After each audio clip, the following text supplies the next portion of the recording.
पापा को oxygen mask लगा था और पापा बहुत रो रहे थे। जिस इंसान के स्ट्रगल को देखकर आप ये सोचते हो कि स्ट्रगल बहुत बड़ी चीज नहीं होती है, आज वो इंसान स्ट्रेचर पे लेटा हो।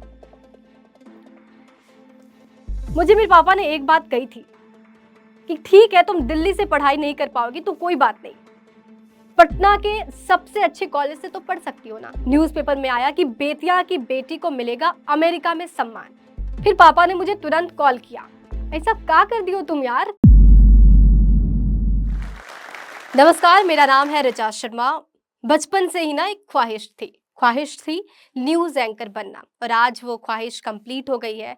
और आज आपके सामने मैं खबरों को पेश करती हूँ, यही मेरा पेशा है। टीवी पर वो झमझमाते चेहरे, लाइट, कैमरा, एक्शन वाली दुनिया किसे पसंद नहीं है। मुझे भी पसंद थी। जो भी कुछ आप बनना चाहते हो ना, आपके इनर बिल्ड होता है। वो आपको पता होता है कि आप क्या करना चाहते हैं, बट वो आप सोच नहीं पाते उस दफे। मैं बचपन से ही कैमरे को फेस करती थी। मेरी दीदी मेरे पीछे पीछे कैमरामैन बनती थी और मैं अपने घर में अपने मम्मी पापा को दिखाती थी, ये मेरी मम्मी, इनसे मिलिए, ये मेरा घर, प्यारा सा घर। तो ये सब करती थी।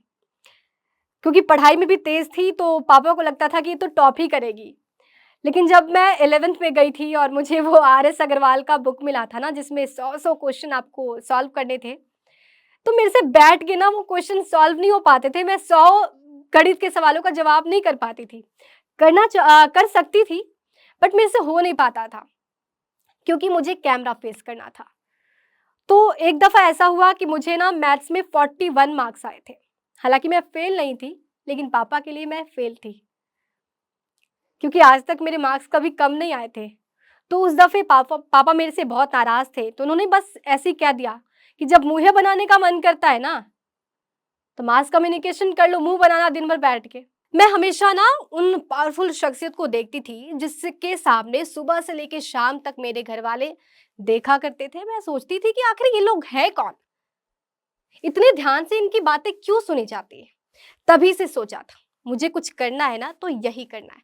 और यहीं से शुरू हुआ मेरा सपना, न्यूज एंकर बनने का सपना। मेरा जन्म हुआ बिहार के एक छोटे से जिले बेतिया में। ये एक छोटा सा शहर भी है। हालांकि वहां पर सोच ऐसी थी कि अगर बेटी है ना, तो आप किसी अच्छे लड़के से उसकी शादी करा दो, सब कुछ परफेक्ट है। लेकिन मेरे सपने का क्या होगा, ये मैं सोचती थी, ये मेरा परिवार सोचता था। मैं शुक्रगुजार हूं कि ऐसे फैमिली से आती थी जहां पर सबके हौसले बुलंद थे। अर्थव्यवस्था की कमी हो ना हो, लेकिन हौसले की कमी कहीं भी नहीं थी। अब यहां से वो जर्नी शुरू होती है। सोचा था अच्छे स्कूल में पढ़ूंगी, बचपन से यही सोचती थी। लेकिन क्योंकि पैसे की तंगी थी तो स्कूल नसीब नहीं हो पाता था। मुझे याद है, जो मेरी प्राइमरी स्कूल थी उसकी फी थी मात्र 40 रुपए, और वो 40 रुपए देने के लिए मेरे पिता को बहुत ही लंबा इंतजार करना पड़ता था। ऐसा कोई दिन ही नहीं, कोई महीना ही नहीं जहां पर हमारा फी बकाया हो।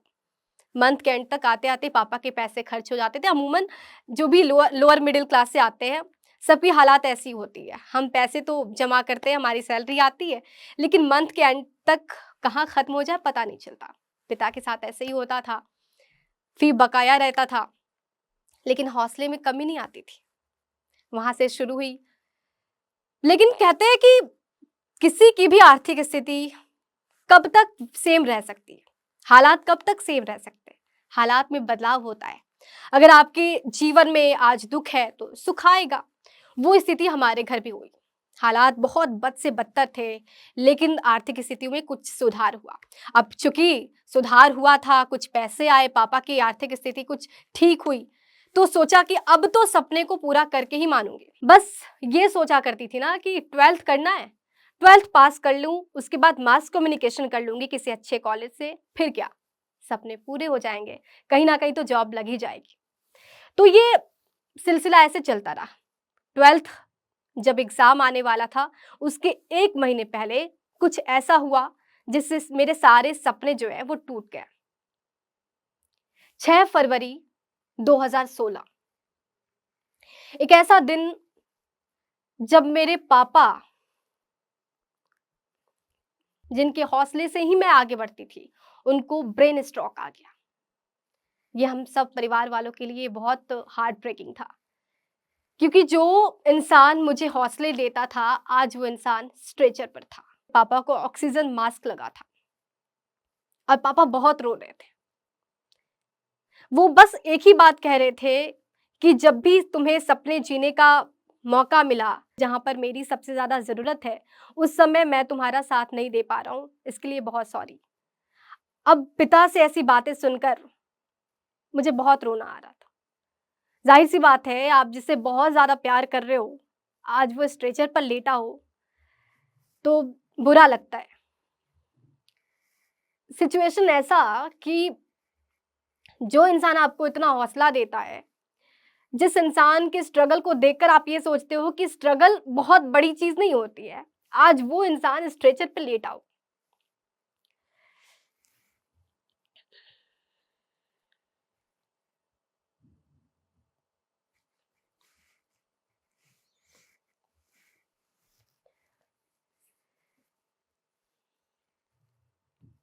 तो ऐसे में कोई भी बेटी जो अपने पिता से बहुत प्यार करती है, उनको समझाएगी, मैंने भी वही किया।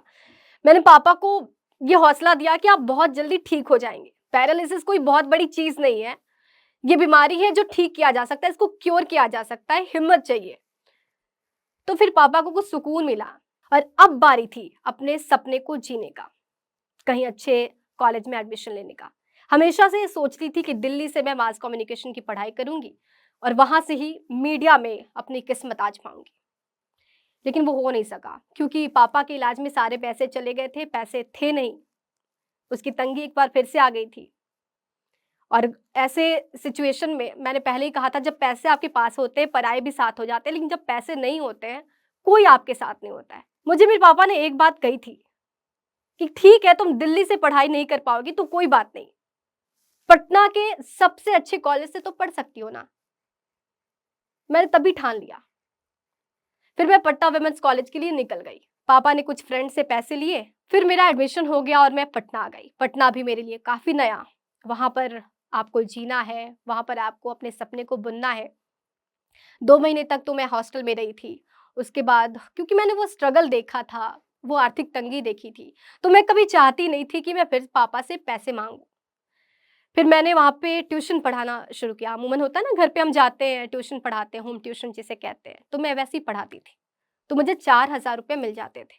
अब उस 4,000 में मैंने रेंटल फ्लैट में शिफ्ट कर लिया, क्योंकि हॉस्टल में कुछ पैसे ज़्यादा लग रहे थे, रेंटल फ्लैट में वो पैसे मैं बचा सकती थी। कुछ खा के कैसे कटौती मैं कर सकती थी। मुझे याद है मोमोज़ की चटनी और चूड़ा खाकर, मूढ़ी वो बोलते हैं उसको, वो खाकर मैं रहती थी। इसलिए रहती थी, ऐसा नहीं है कि आर्थिक तंगी इतनी ज़्यादा थी कि मैं खाना नहीं खा सकती, अफ़ोर्ड नहीं कर सकती, पापा से माँग सकती थी। लेकिन मैं बहुत स्वाभिमानी थी, मुझे लगता था कि मुझे पैसे नहीं माँगने चाहिए, मुझे अब कमाना चाहिए। तो वैसे मैं गुज़ारा करती थी।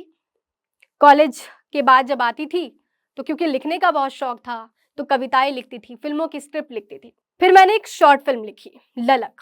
उसका सिलेक्शन हो गया, अमेरिका में एक फ़िल्म फेस्टिवल हुआ वहाँ पर, तो वहाँ पर मेरी फ़िल्म सेलेक्ट हुई और मुझे बेस्ट स्क्रिप्ट राइटर का अवार्ड मिला। हालाँकि ये अवार्ड अमेरिका में मिलने वाला था, तो दूसरे दिन न्यूज़पेपर में आया कि बेतिया की बेटी को मिलेगा अमेरिका में सम्मान। मैंने अपने पापा को और अपने घरवालों को कभी बताया नहीं था कि मैं स्क्रिप्ट लिखती हूँ। मुझे इस बात का डर लगता था ना कि कहीं पापा को ये ना लगे कि मैं अपने काम से भटक रही हूँ, अपने सपने से भटक रही हूँ। अमूमन ऐसा होता है, जब मिडिल लोअर क्लास से हम आते हैं तो हमारे कंधों पे वो ज़िम्मेदारी होती है, हमें उन ज़िम्मेदारियों का एहसास बहुत हद तक होता है। तो मैंने कभी शेयर नहीं की ये बातें। लेकिन जब न्यूज़पेपर में हेडलाइन्स बनी, तो जितने भी लोग हैं, आस-पास के लोग, पड़ोसी, पापा को कॉल करके बोलने लगे कि आपकी बेटी ने तो बड़ा नाम कमाया। फिर पापा ने मुझे तुरंत कॉल किया, "ऐसा क्या कर दी हो तुम यार कि मतलब सब लोग हमको कॉल कर रहा है। आस-पास के लोग हमको कॉल करके पूछ रहा है कि आपकी बेटी तो बड़का काम कर दी है।" तब मैंने पापा को बताया कि पापा, हम ना स्क्रिप्ट लिखते थे, छोटा-छोटा स्क्रिप्ट लिखते थे ना, वही सेलेक्ट हो गया है अमेरिका में। तो पापा पूछा, "अमेरिका जाओगी?" मैंने बोला, "हाँ, जाऊँगी।" तो पापा के लिए तो बहुत बड़ी बात थी कि उनकी बेटी अमेरिका जाएगी। तो ये एक टर्निंग पॉइंट मेरे लाइफ का। तब मैंने सोचा कि जो फ़िल्में बाहर के राज्यों में दिखाई जा रही है, जो बाहरी लोग उन राज्यों में आ रहे हैं, वो बिहार में क्यों नहीं हो सकता? लेकिन होता कैसे? तो वहाँ से ना एक कॉन्सेप्ट मैंने डेवलप किया और मैंने तब शुरू किया बेतिया इंटरनेशनल फ़िल्म फेस्टिवल। क्योंकि सोच अच्छी थी, उद्देश्य अच्छा था, तरीका अच्छा था, तो अच्छे लोग भी साथ आए और मैंने पहला सीज़न भी करा लिया। जब विदेश के लोग बिहार की माटी और बिहार की धरती पर पहुँचते हैं, तो वो फीलिंग जो होती है ना, बहुत ही लाजवाब होती है। मेरे लिए भी वो ऐसा था। आज बेतिया इंटरनेशनल फ़िल्म फेस्टिवल का 5वां सीज़न चल रहा है, 5th एडिशन मैं करा रही हूँ और मैं आपको बता दूँ कि 80 से ज़्यादा जो देश हैं, उनकी फ़िल्में हमारे तक आती हैं। अब ऐसे में आप सोच रहे होंगे कि जब मुझे न्यूज़ एंकर ही बनना है, तो मैंने फिर फ़िल्मों में काम करना क्यों शुरू किया? न्यूज़ एंकर मेरा पैशन था, शुरुआत से मैंने वो देखा था। लेकिन मुझे ये भी पता था कि मैं साथ में क्या कुछ कर सकती थी, प्लान बी हमेशा मेरे साथ रहा। फाइनल ईयर में गई, तो फिर मुझे लगा कि अब कोई न्यूज़ चैनल जॉइन कर लेना चाहिए, क्योंकि मैंने आईएमसी से पढ़ना चाहती थी और उसका फ़ी स्ट्रक्चर देखकर दिमाग चकरा गया था। मैंने सोचा कि ऑलरेडी एजुकेशन लोन ले रखा है, अब कहाँ से अफ़ोर्ड कर पाऊँगी? तो मैंने आईएमसी से पढ़ाई नहीं करी और मैंने एक लोकल न्यूज़ चैनल जॉइन कर लिया। फिर दिन बीतते गए और हर चीज़ें अच्छी हो रही थी। इसी दौरान मुझे ना एक कॉल आई। इंडिया के largest news network news 18 network से वो कॉल आई मुझे। तो मुझे लगा कि अब तो मैंने सपने पूरे कर लिए हैं और वहाँ पे मुझे न्यूज़ एंकरिंग करने का मौका मिला। ये बहुत अच्छा फ़ेज़ था मेरी लाइफ़ का। तो मैंने अपने सपने को खूब जिया, खूब मेहनत की और मेहनत का ये नतीजा है कि आज देश के सर्वश्रेष्ठ न्यूज़ चैनल आज तक में एज़ अ न्यूज़ एंकर आप तक खबरों को पेश करती हूँ। आज सपना तो पूरा हो गया, लेकिन वो चीज़ें जो मेरे ज़हन में आज भी हैं, वो आपसे शेयर करना चाहूँगी। मेरे पापा कहते थे ना कि लाइफ़ में सुख-दुःख ना एक चक्र की तरह होता है। अगर आज आपके जीवन में दुःख है, तो सुख आएगा और आज आपके जीवन में सुख है, तो आप ये गाँठ बाँध लीजिए कि दुःख आएगा और दुःख को झेलने की हिम्मत रख लीजिए, सुख आना तय है। सपने तो हर कोई देखता है, लेकिन जब सपने पूरे हो जाते हैं, तो कई सारी बातें जो आपके ज़हन में बच जाती हैं। आप भी अभी मुझे देख रहे होंगे तो आप सोच रहे होंगे कितना बड़ा मुकाम पा लिया, ये स्ट्रगल ज़िंदगी का है। लेकिन आपको पता है इस स्ट्रगल में सबसे ज़्यादा आपके साथ कौन होते हैं? आपके पेरेंट्स। वो तमाम पेरेंट्स जो इस वक़्त मुझे देख पा रहे हैं, मैं उनसे बस ये सवाल पूछूँगी, अगर आप बिहार से हैं, तो आपके बच्चे क्या करना चाहते हैं, ये आपकी पहली प्रायोरिटी होगी। शायद अगर मेरे पिता ने मुझे हौसला नहीं दिया होता, शायद मेरी मम्मी ने मुझे मेरा साथ नहीं दिया होता, तो आज मैं यहाँ जोश टॉक के स्टेज पर खड़ी होकर आपको अपनी लाइफ जर्नी नहीं बता रही होती। तो आपके बच्चे को जाना कहाँ है, उसका एक रास्ता आप खुद हैं। वो पेरेंट्स हैं, जो बच्चों के लिए एक कड़ी होते हैं। मुझे लगता है कि हम अपने स्कूल में 9 घंटे रहते हैं, बाकी के जो घंटे हैं वो हम अपने परिवार के साथ बिताते हैं। तो अगर परिवार का सपोर्ट हो, तो हम तमाम मंज़िलें प्राप्त कर सकते हैं, पा सकते हैं जो हम चाहते हैं। मेरे साथ यही हुआ और मैं चाहती हूँ बिहार की हर एक बेटी के साथ ऐसा ही हो। जो बेटी कुछ भी करना चाहती हो, उसके राह में बाधा ना आए, शादी तो बिल्कुल नहीं। मैं जानती हूँ बिहार की लड़कियाँ कितनी मेहनती होती हैं, क्योंकि मैं खुद बिहार के बेतिया से हूँ, तो मैंने वो स्ट्रगल देखा है लड़कियों का। ऐसे में अगर मैं ये काम कर सकती हूँ, तो बिहार के हर ज़िले में बैठी वो तमाम लड़कियाँ भी कर सकती हैं, जो हमेशा कुछ सपने देखती हैं, लेकिन उनके अंदर वो बीज नहीं आ पाती।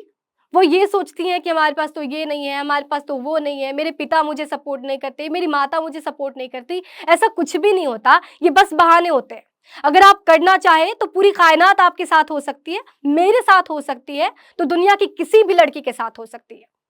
मेरे भैया चल नहीं सकते थे, मेरे पास पैसे की तंगी थी, एजुकेशन लोन लेके मैंने पढ़ाई की, उसी बेतिया से निकल के मैंने पढ़ाई की और अपने सपने को जिया। आपको पता है मैंने हमेशा से ईटीवी में काम करना चाहा। मैंने न्यूज़ 18 जॉइन भी किया, ईटीवी जॉइन भी किया। मेरी खबरें आज तक में चली और अब आज तक की फेस हूँ। जोश टॉक जो मेरा कभी सपना हुआ करता था, आज उसी जोश टॉक के मंच पर बैठकर अपनी स्ट्रगल, अपनी कहानी आप तक पहुंचा रही हूँ। ये कहानी सुनाने का मकसद बिल्कुल क्लियर है, जोश टॉक का भी मकसद बिल्कुल क्लियर है कि बहाने बनाना छोड़िए। क्या है क्या नहीं है ये मैटर नहीं करता, आपको जाना कहाँ है ये मैटर करता, और कोई ना कोई एक रास्ता होता है, वो रास्ते निकालिए। मेरे पास रास्ता ये था कि मैंने एजुकेशन लोन लिया, मैंने बड़े कॉलेज में ना पढ़ के पटना वुमेन्स कॉलेज में चुना। मैं चाहती दिल्ली आके पढ़ सकती थी, मैंने पटना में ही पढ़ाई करी, लेकिन आज दिल्ली में बैठकर उन तमाम लड़कियों के बीच काम तो कर रही हूँ। ये देश की, ये बिहार की हर एक लड़की कर सकती है और ये ठानना आपकी जिम्मेदारी है। 9th क्लास में थी मैं जब मैंने ये सपना देखा था कि मुझे टीवी पर आना है, मुझे वो पावरफुल शख्सियत बनना है जिसकी बातें लोग इतने ध्यान से सुनते हैं। और आज वो काम मैं खुद कर रही हूँ। जब पहली बार मैंने बड़ी स्क्रीन शेयर की न्यूज़ 18 से, जब मुझे कॉल आया, पहला बुलेटिन मैं पढ़ रही थी। आप यकीन मानिए मेरी धड़कनें बहुत तेज थी। मैं ये सोचती थी कि कब मैं जल्दी इस बुलेटिन को ख़त्म करूं और पहला कॉल अपने पापा को करूं कि पापा, आपने जो सपने देखे थे, आपने जो सोचा था कि आपकी बेटी कर पाएगी, आज वो कर रही हूँ।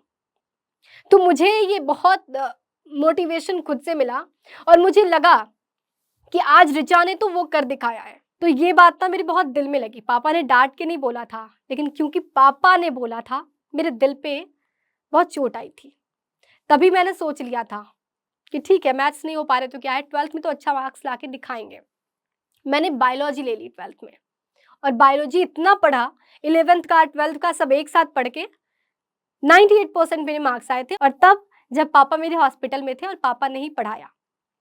लेकिन उसके बाद आखिरकार वो दिन आया जब मैं टीवी पे स्क्रीन शेयर कर रही थी और पापा घर बैठकर अपनी उसी ऋचा को टीवी पर देख रहे थे, क्योंकि ऋचा को पता था कि उसे बोलना है, उसे बोलना अच्छा लगता है, उसे लिखना अच्छा लगता है, उसे दिखना अच्छा लगता है और आज वो दिख रही है। चीज़ है जो मैं आपसे शेयर करना चाहूँगी कि दुख और सुख जो होते हैं ना, ये लाइफ के पहलू होते हैं। अगर आज आपके जीवन में दुख है तो सुख आएगा, और अगर आज आपके जीवन में सुख है तो दुख को झेलने की हिम्मत रख लीजिए, क्योंकि सुख जरूर आएगा। नमस्कार। इसने ढेर सारा इंस्पायरिंग स्टोरी एक से एक बढ़ के बिहारी के एकरा पर देखेला मिलतो, जेकर नाम है जोश टॉक्स बिहार। तो जोश टॉक बिहार के भाई बढ़िया से सब्सक्राइब कर ले हूँ, घंटा उंटा दबा दे हूँ कि नोटिफिकेशन आते रहे। अरे जब मन होले उदास तब खोल लेल की जोश टॉक बिहार, तो ओकर बाद देखल के मन के तरोताजा कैल के एकदम मोटिवेशन लेल के काम शुरू कैल के सफलता कैसे नहीं मिलते, एकदम मिलते, झंडा गाड़ देबू।